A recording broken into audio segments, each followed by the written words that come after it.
వ్యాలీకి చాలా ఎక్కువ మంది టూరిస్టులు వస్తున్నారు. దీనివల్ల ఘాట్ రోడ్లో హెవీ ట్రాఫిక్ ఉంటుంది. పోలీసులు చాలా కష్టపడి క్లియర్ చేస్తున్నప్పటికీ స్టిల్ ఇంకా ప్రాబ్లం అలానే ఉంటుంది. దీన్ని దృష్టిలో పెట్టుకొని మా ఉన్నతాధికారులని ఈ పరిస్థితిని వివరించి అరకు ఘాట్ రోడ్ అయితే ఏదైతే ఉందో దీన్ని ఎస్కోట వైజాగ్ నుండి వచ్చి అప్ వెహికల్స్కి వన్ వే చేస్తున్నాం.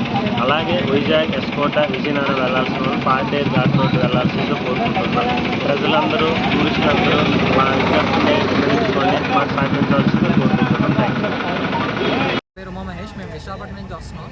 మేము యాక్చువల్గా వనజంగి చూసుకొని మార్నింగ్ నుంచి టిఫిన్ అయిపోయిన తర్వాత ఇటువైపు అరకున నెక్స్ట్ బొరాగ్రోల్ చూద్దామని మేము స్టార్ట్ అయ్యాం. కానీ ఆల్ ఆఫ్ సడన్ పోలీస్ వాళ్ళు అందరూ బార్కెట్లు వేసి మమ్మల్ని స్టాప్ చేశారు. మమ్మల్నే కాదు, అరౌండ్ ఒక 200 to 300 వెహికల్స్ ఆపేశారు. ఆల్ ఆఫ్ సడన్ మాకు ఒకటే చెప్తున్నారు, మేము వన్ వే చేసామండి అని. వన్ వే చేయడం తప్పు కాదండి, కానీ వన్ వే చేసేటప్పుడు మినిమం 1 వీక్ ముందు లేదా ఒక 2-3 డేస్ ముందు ఇన్ఫర్మేషన్ ఇచ్చి చేస్తే బాగుంటుంది. ఎందుకంటే ఇప్పుడు వనజంగి నుంచి వచ్చిన వాళ్ళు అరకు వరకు వచ్చేసి ఇక్కడి నుంచి మళ్ళీ బ్యాక్ సైడ్ వెళ్ళి పాడేరు మీదగా దిగి మళ్ళీ విశాఖపట్నం వెళ్ళడం అనేది కరెక్ట్ కాదండి. ఎందుకంటే దీనివల్ల చాలామంది ఫ్యామిలీస్ ఇబ్బంది పడతాయి. ఆల్మోస్ట్ 200 వెహికల్స్ అయిపోయాయి. అవన్నీ ఎప్పుడు క్లియర్ అవుతాయి? పోలీస్ వాళ్ళు మిస్కమ్యూనికేషన్ వల్ల. అండ్ రెండోది, ఇన్ఫామ్ చేసామంటున్నారు, పేపర్లో వేసామంటున్నారు. అరకు పేపర్లో వేసాం, మేమైతే చూడలేదు. అరకు పేపర్లో వేస్తే విశాఖపట్నంలో ఉన్న ప్రజలకు ఎలా తెలుస్తుంది? అదర్ స్టేట్స్లో ఉన్న ప్రజలకు ఎలా తెలుస్తుంది? అదర్ డిస్ట్రిక్ట్స్లో ఉన్న ప్రజలకు ఎలా తెలుస్తుంది? ఎందుకంటే అరకు అనేది టూరిజం డెవలప్మెంట్ అవుతున్న ప్రజెంట్ సిచ్యువేషన్లో ఉంది. చాలా లాస్ట్ 5 years నుంచి బాగా డెవలప్ అవుతుంది. ఇలాంటి టైమ్స్లో ఇలాంటి సిచ్యువేషన్స్ని ఫేస్ చేయడం పీపుల్కి అది కరెక్ట్ కాదు. అండ్ రెండోది, గవర్నమెంట్ కూడా కరెక్ట్ కాదు. సో ఇలాంటి పాలసీస్ కానీ డెసిషన్స్ కానీ తీసుకునేటప్పుడు కొంచెం ప్రయర్ డెసిషన్స్ యూట్యూబ్లో చెప్పొచ్చు, సోషల్ మీడియా యాప్స్ ఉన్నాయి, సోషల్ మీడియాలో చెప్పొచ్చు, న్యూస్ పేపర్లో వేయచ్చు, ప్లకార్డ్స్ తగిలించవచ్చు. ఎక్కడ పడితే అక్కడ వన్ వే అని ప్లకార్డ్స్ తగిలించవచ్చు. లేకపోతే బోర్డ్స్ పెట్టచ్చు. ఇలాంటివన్నీ చేయొచ్చు, కానీ ఇవేమీ చేయట్లేదు government. So police all of sudden ఆపేసి మమ్మల్ని వెనక్కి వెళ్ళిపోవడం అనేది కరెక్ట్ కాదు. దీనివల్ల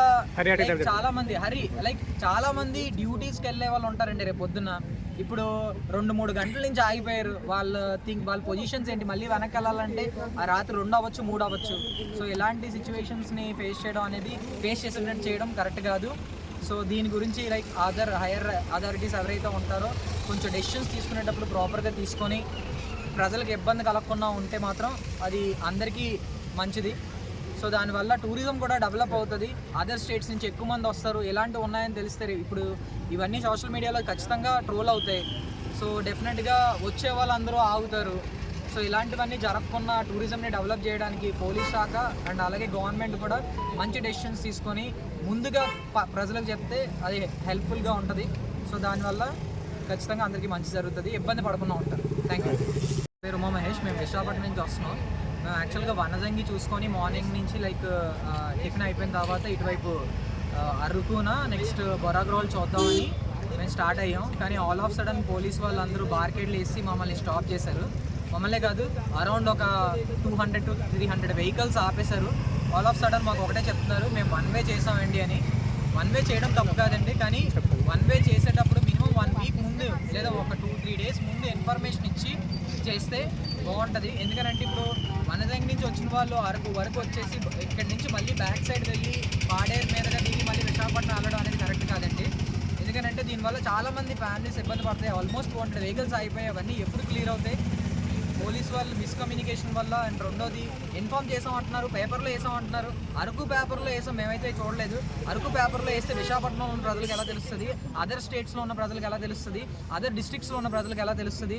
ఎందుకంటే అరకు అనేది టూరిజం డెవలప్మెంట్ అవుతున్న ప్రజెంట్ సిచ్యువేషన్లో ఉంది.